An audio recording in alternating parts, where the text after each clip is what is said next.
O plenário do Supremo Tribunal Federal deve começar a analisar hoje ainda a validade dos penduricalhos no funcionalismo público.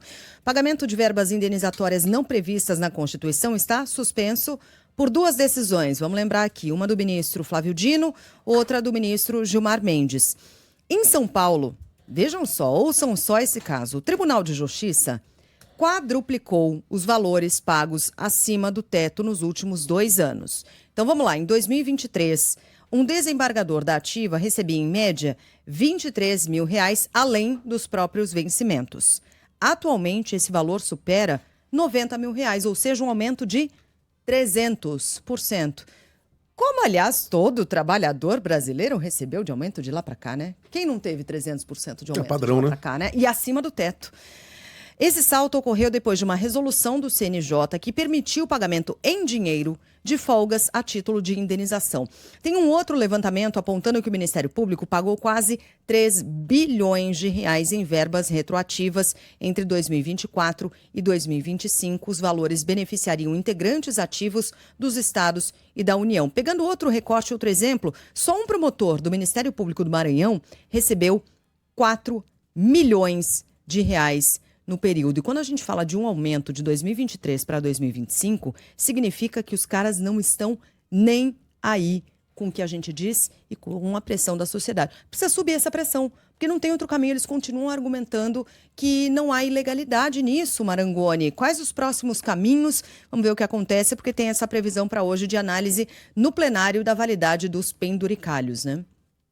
Pois é, o que se discute aqui é justamente isso, Sheila. Acabar com essa possibilidade de tribunais, de forma administrativa, colocarem mais penduricalhos e também que as assembleias legislativas tenham essa prerrogativa, que se tiver que ter alguma verba indenizatória, que seja aprovada pelo Congresso Nacional. Isso para diminuir essas pressões, né, regionais e também para que não possa ser por um ato único ali de um órgão, né, da administração pública a dar estes aumentos na prática de remuneração aos servidores. Porque essas verbas chamadas penduricalhos é para um caso ou outro de um mês que alguém faz alguma viagem, precisa ressarcir esse dinheiro, e não que isso seja todo mês e fique, portanto, sendo uma parte, né, agregada do salário. O Supremo ele analisa, então, essa decisão, são 2 casos, você falou, hoje do ministro Flávio Dino, que determinou a suspensão do pagamento de penduricalhos ilegais no serviço público. É uma sessão plenária que está marcada por volta de 3 horas da tarde, por causa do caso Marielle vai atrasar um pouquinho, essa é a previsão, e o tema é o primeiro item da pauta. A decisão de Dino, à época, foi individual e está em vigor, mas agora, então, deve passar pelo referendo dos outros colegas, os 9 ministros que integram o Supremo hoje, né, que podem, claro, manter a determinação, alterar ou derrubar por completo. São necessários ao menos 6 votos para formar maioria nesta direção. Recentemente o ministro Gilmar Mendes também foi nesse sentido, né? Vetou também os penduricalhos, diz que só pode ser pago esse tipo de dinheiro a integrantes do Judiciário e do Ministério Público quando estiverem previstas em lei aprovada pelo Congresso. Só para fechar mesmo, ontem o presidente Edson Fachin se encontrou com autoridades para discutir o quê? Penduricalhos. Foi divulgado que o Supremo e o Congresso estudam uma regra de transição sobre os chamados, então, penduricalhos. O objetivo é evitar que o complemento na remuneração dos servidores ultrapasse o teto estabelecido na Constituição. Agora vocês podem me perguntar, que regra de transição é essa? Que regra de transição é essa? Que regra de transição é essa? Que regra de transição é essa, Marangoni? Ixi, arrumei pra minha cabeça agora, hein, gente?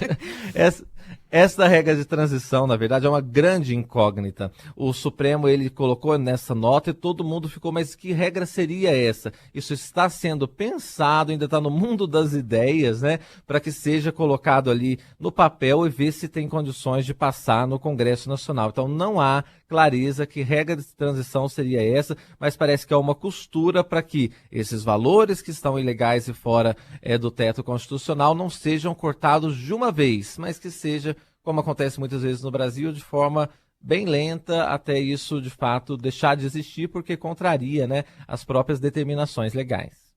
Quer dizer, você acha bonito isso? Vocês podem me perguntar que regra de transição é essa, mas na hora de responder aí ninguém sabe, né, Afonso Marangoni? Tá bom. Aí fica em cima do muro. Quase tudo se pode, nem tudo se deve. Isso aí. Marangoni, obrigada pelas informações. Bom trabalho, até mais tarde.